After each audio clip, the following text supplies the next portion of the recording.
汉堡，人生第一次。对，这也是人生第一次来了啊！鸵鸟肉，不是鸵鸟肉，鸵鸟肉做的汉堡没吃过。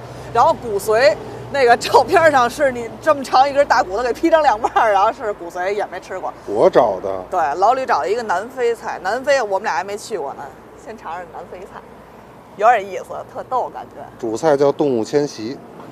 是吗？不是啊，不是啊。别老逗我行吗？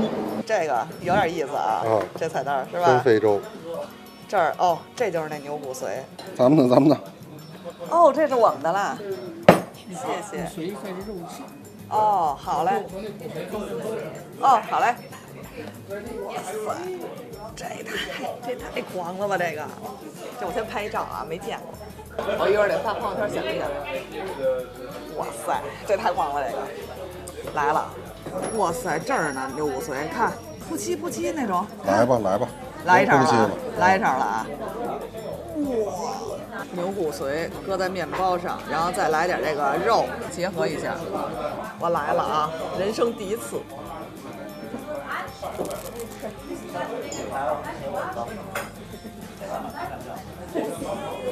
怎么样？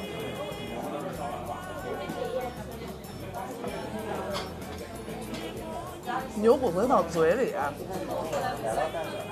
化了，就完全是化在嘴里一口，那种还不是特别油的那种油脂类的东西。哇塞，这个口感无法形容，就是到嘴里，哇！我再来一勺了啊！哇塞，这绝了这个！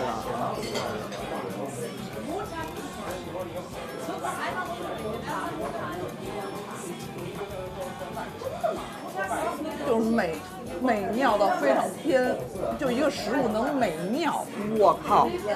我都起鸡皮疙瘩了，吃的我，哇塞，绝了！哭了。不是，就是可能眼窝浅啊，可能那个别人都觉得不至于，但是我就感觉特别美妙，幸福，就是吃好东西那种幸福感。鸵鸟汉堡来了。这么厚，哇，流出来了啊！哇塞，鸵鸟肉做的汉堡，人生第一次。对，这也是人生第一次来了啊！怎么这么厚啊？跟一鸵鸟蛋似的。吃了啊。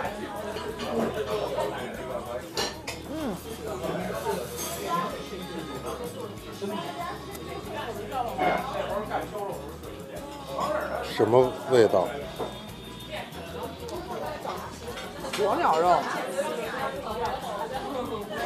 它不像任何那种禽类的肉，它是肉汁儿还特别多，然后它还没有什么那种特别柴的肉。这一个就感觉特别着实了。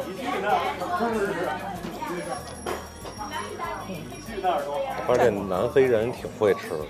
确实是。这得你来了，这我可半个都弄不动，我觉得。行，肯定是我的。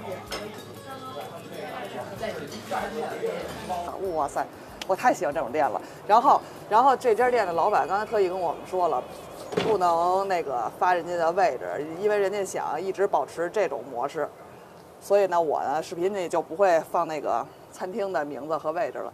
然后你们要是真的特别感兴趣的话，可以进群问我。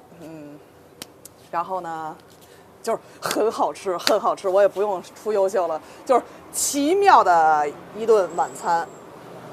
拜拜。